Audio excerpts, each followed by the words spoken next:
Chapter 1 Get It How You Live. Cancelled. That fool is cancelled. With his weird ass. Anyway, you gonna be on time, right? I don't want to hear that running late stuff. I'm in desperate need of some and us.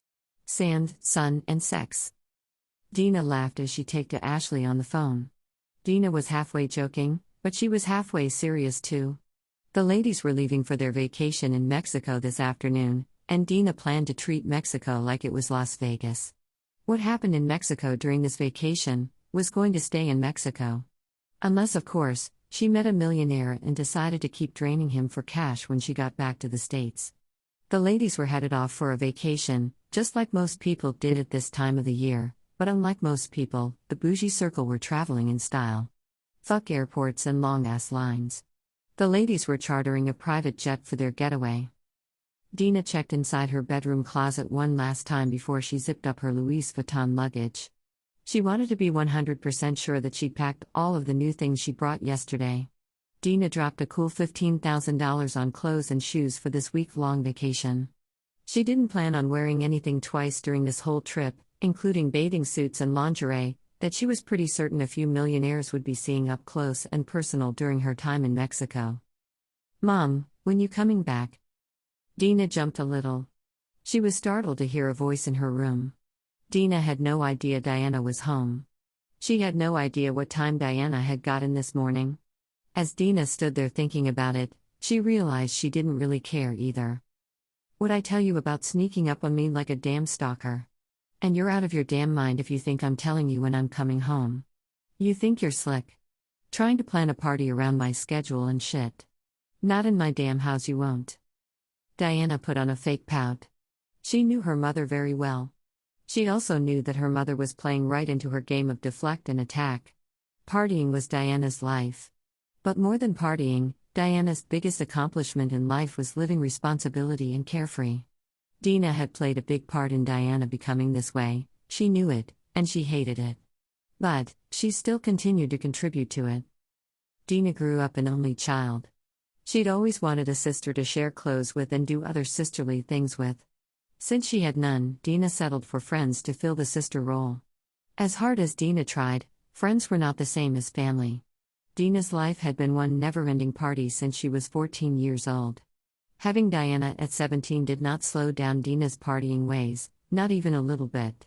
Dina passed her child off to her mother to raise while she continued her partying ways. Dina kind of forgot she even had a child, until her mom passed away when Diana was 16 years old. Dina suddenly felt a huge amount of guilt. Her daughter was 16 years old, and she barely knew her. With her mother no longer around to care for her child, and take care of her responsibilities for her, Dina's motherly instincts finally kicked in, kind of. Dina went and got her child, who was now a teenager. Dina moved Diana into her plush house with her. Diana wasn't really a bad kid, but she wasn't all that innocent either. Dina had been running the streets since she was 14 years old. If there was one thing that stayed the same throughout generations, it was the streets. Times change, things change, people change, but one thing that always remains the same is the street mentality. There was nothing going on out in the streets, past or present, that Dina had not witnessed or experienced firsthand. Dina watched her daughter come and go as she pleased. She never said a word. Dina watched for a month straight as Diana walked around like she was slick. After a month of watching her daughter, Dina finally approached her to burst her bubble. Dina told Diana that she knew everything she was doing. She didn't even have to see her doing it to know what she was out there doing. Dina knew about Diana sneaking out of the house late at night, she knew about the boys Diana was sneaking into the house late at night, and she knew about Diana smoking weed in the basement. Dina knew all of this even though she was barely ever home. Dina told Diana she was not angry at her, she just wished that she learned to do things in a better way. Dina made Diana a deal. If Diana continued going to school, getting good grades, and graduated high school, Dina would allow her to do all of the things she thought she was sneaking to do, under her roof. Dina was true to her word. She allowed Diana to have parties, sleepovers, and Dina even allowed Diana's boyfriends to spend the night sometimes. Dina became known around town as the cool mom. Dina loved the title too. Dina also began spoiling Diana something terrible. Dina brought Diana anything she wanted. Diana got a Maserati for her 17th birthday. When she turned 18, Dina threw her an expensive birthday party, complete with high-priced entertainers. Dina also brought Diana a Lamborghini. But the party and the birthday gifts weren't the best thing about Diana turning 18. The day Diana turned 18, she became Dina's best friend and the sister she had always wanted. The two did almost everything together. So it should come as no surprise that Diana followed right in Dina's footsteps. Unlike her mother, Diana didn't have that natural knack for separating real from fake. Real ballers with real money, from fake ballers who specialized in making it look like they had money. Diana was getting played by fake ballers a lot. Every time Dina tried to teach Diana real from fake, the two got into heated arguments. Diana said she wasn't a child anymore and she was not going to tolerate being treated like one.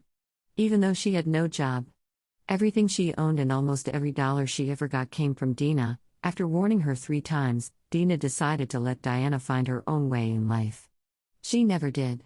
7 years later, at 25 years old, Diana had not found a real baller to take care of her. Diana was not even considering getting a job and taking care of herself. She was still having sex with broke boys, and she was still living off of, and with her mother. Dina clearly didn't mind. She never kicked Diana out, pressed her to pay any bills, or stopped taking care of her every want and need. Even still, Dina hoped that her daughter would grow up one day. "I better not find out you had a bunch of your broke-ass friends in my house while I'm gone. You're gonna find yourself living in the streets with their bum asses if you keep it up. Mom, can you leave your car here? Mine is in the shop again." Diana paid no attention at all to her mother's threats about kicking her out before she moved on to asking for what she really wanted. Dina stopped packing clothes for a second and looked at Diana. Before she could question Diana about why her car was in the shop this time, she heard the sound of the doorbell ringing. Dina sighed. She was not going to stress herself out over Diana's dumb-ass problems. How she was going to pay to get her car fixed was on her. "The key's on the kitchen table, Dina said as she nonchalantly walked past Diana on her way to answer the front door. Diana stood there completely befuddled. Her mother had shown no care at all about her car being in the shop. The fake party line was supposed to set her up so that Diana could hit her up for what she really wanted. You know, ask for something big, so what you really want seems small. It usually worked for Diana. She stood there wondering why it wasn't seeming to work this time. Dina smiled as she headed to the front door. She was enjoying seeing Diana sweat it out. Dina knew that she was going to eventually be the one paying to get Diana's car out the shop, but it was still fun seeing her fret about her car at the moment. Dina opened the door with a smile still on her face. Her smile disappeared when she saw no one standing out there. But there was something on her doorstep. One red rose. What the fuck? Dina shook her head as she closed the door and walked back into the house. Whatever this rose was about, surely had nothing at all to do with her. Probably was some weird-ass shit Diana was into. Dina shrugged. She had better things to think about than Diana's unorganized life, like meeting some extremely rich men in Mexico. Ashley laughed as she ended her call with Dina. She was purposely taking her time as she sat in her chambers looking at videos on Instagram. Ashley was being petty. She was sitting here bullshitting, knowing that people were in the courtroom awaiting her ruling. They were all on her time, and this was how she chose to waste it. Why shouldn't she? The prosecution had wasted her time making her come back here to have to look up this case. If he would have just told the truth, everyone would have been out of here by now. Off somewhere enjoying their day. But no. He felt the need to waste her damn time. Now she was purposely wasting his, and everyone else in the courtrooms too. The DA had no case against the defendant, and he knew it. This was another example of the state trying to pin a bullshit charge on the first black man they could find. If there was one thing Judge Ashley didn't tolerate in her courtroom, it was that. Prosecutors trying to take black men off the streets, simply to get a conviction. A lot of times they ended up getting that conviction too. Not from her, but there were other judges in the system who played along with the game. Ashley shook her head as she thought about how fucked up the criminal justice system was. The game was completely rigged against poor folks and minorities. Nobody seemed to really care either. Ashley's recess to look a little deeper into the case that had been unexpectedly dumped into her lap was supposed to be 10 minutes. Ashley had been back here in her chambers for 45 minutes. It had taken her all of 5 minutes to do a little research and discover that the prosecution was full of shit. The other 40 minutes back here had been filled by Ashley talking to Dina on the phone and surfing Instagram profiles. Ashley took her time as she stood from her chair and began putting her robe back on. When she was done, she summoned her clerk and told him to call to resume the proceedings. 5 minutes later, Ashley took a seat in her judge's chair and stared darts of death at the prosecution's table before she spoke. Mr. Olson, you clearly, and I do mean clearly, have no case here whatsoever. The defendant was arrested and charged with a crime with no credible evidence or reasoning behind his arrest at all. And the worst part about this is that you had the nerve to request to raise the defendant's bail not once, but twice. Even though the $100,000 bond for a Class 3 felony was ridiculously high to begin with. Mr. Olson, in my honest opinion, you are in direct violation of your civic duty to serve this court with honor. In my opinion, this case was an attempted railroading of an innocent man. One thing my mother said while laying on her deathbed that stayed with me was, that if a person will do something once, he will do it twice. I seriously doubt that this is your first attempt to railroad an innocent man, and I seriously doubt that it will be your last, unless you are stopped.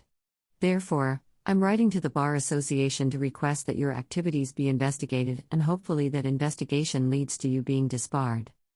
Ashley paused for a second and looked at the defendant. Mr. Milton, I would advise you to get a lawyer, a real lawyer. When you do, I suggest you pursue civil action against the state and Mr. Olson personally. Mr. Milton, I am sorry that you were robbed for a year of your life behind this nonsense. Ashley shuffled the pile of papers sitting in front of her before she continued. This case is dismissed. The defendant will be processed and released from custody immediately. That's my final ruling. Ashley banged her gavel and rose to her feet. Defendant Milton jumped up and cheered loudly. Praise the Lord. Thank you, Your Honor. If I ever see you out there in the world, I hope you will let me buy you a drink. Ashley heard what the defendant said as she was on her way out the door. Under normal circumstances, she would have held his dumb ass in contempt of court, but she already had vacation on her mind as she headed off to her chambers. Charging that dummy with contempt would mean spending more of her time here. Not today, Satan. Defendant Milton smiled as he yelled over at the prosecutor as he was being led out of the courtroom by deputies and taken over to the jail to be processed and released. I'll see your weird ass in court, fuckboy. D.A. Olson said nothing as he sat at the table still shaking his head and wondering what the fuck had just happened. The Boujee Circle by Kareem Rahman. Get the full book and series at Amazon today. Here.